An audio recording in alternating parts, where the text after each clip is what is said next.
Paper 1R, June 2016, question 6. So this question is all about pressure in a liquid.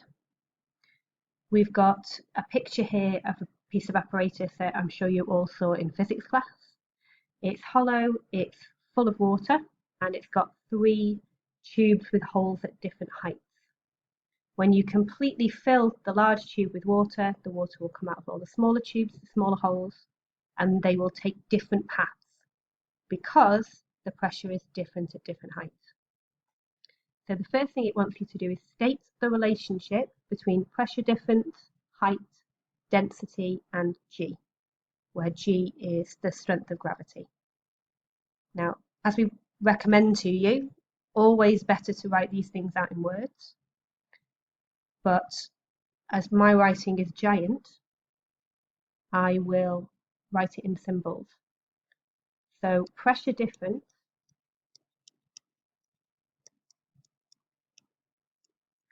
equals the other 3 things multiplied together.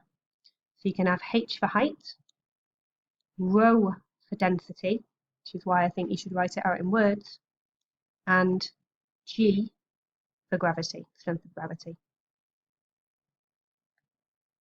So part 2, the diagram shows the path of water coming from the top tube. Complete the diagram by drawing the paths of water you would expect to see. Hopefully you all remember this from physics class. So the lower the tube is, the further the water should travel.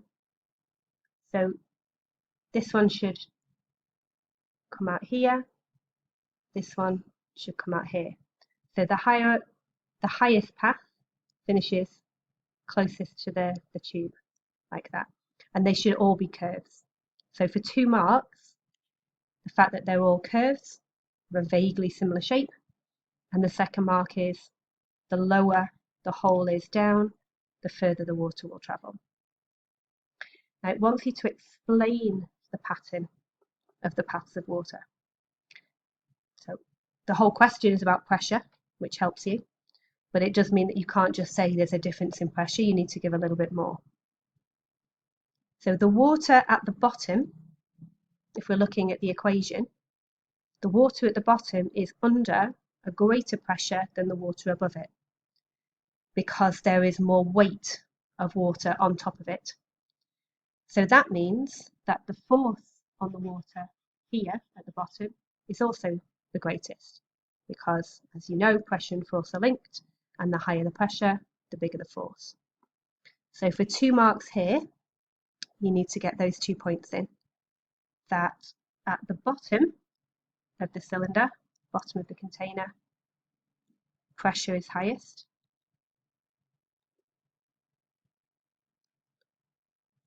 and at 2, therefore, the force on the water is highest at the bottom. They'll let you get away with the water is moving quickest at the bottom, because that implies that it's got a bigger force on it, but it's safer to talk about the force. Now, in a second demonstration, we've got this funny looking container. This is to demonstrate that water will always settle at the same level. It doesn't really matter what shape the container is. So that's basically the answer to the first part here. It says complete the diagram by drawing the water levels in the other 4 sections. So the idea here is that the water level should be exactly the same for all 4 sections.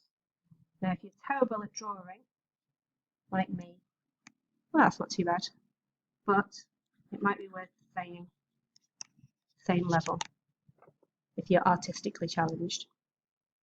Now for this one, you've got to explain why. So if they're at the same level, you need to say some things that are also the same about the water. So there's about 4 different marks that you could have for this. The way my mind works is that I would probably think about the maths first, particularly as they've got you to write this equation out before, which we haven't used yet. So pressure difference is height times density times gravitational field strength. So the first thing I would probably say is I'd probably repeat the equation, maybe in words, maybe just in symbols.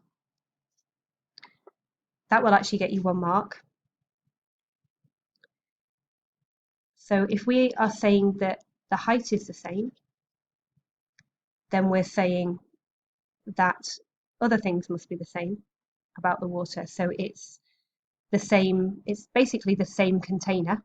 So all of the different parts of the container are connected. That will get you a mark. So it's all the same container, or they're all connected.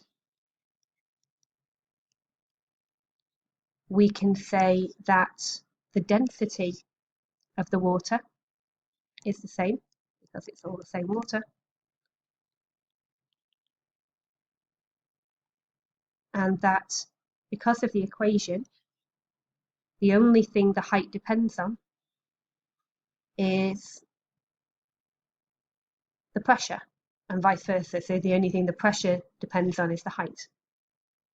Another mark that you could get is to say that the air pressure around the container, or around each container, is the same.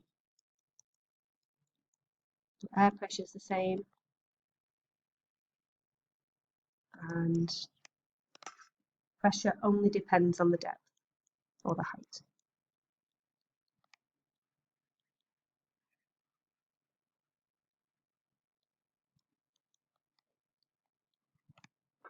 Bit messy that one, but hopefully you get the idea. Now you don't need all of that, it's only for 2 marks. So for those 2 marks, I would probably go for the equation, and for saying that because the density and gravity are the same, the pressure is only going to depend on the height.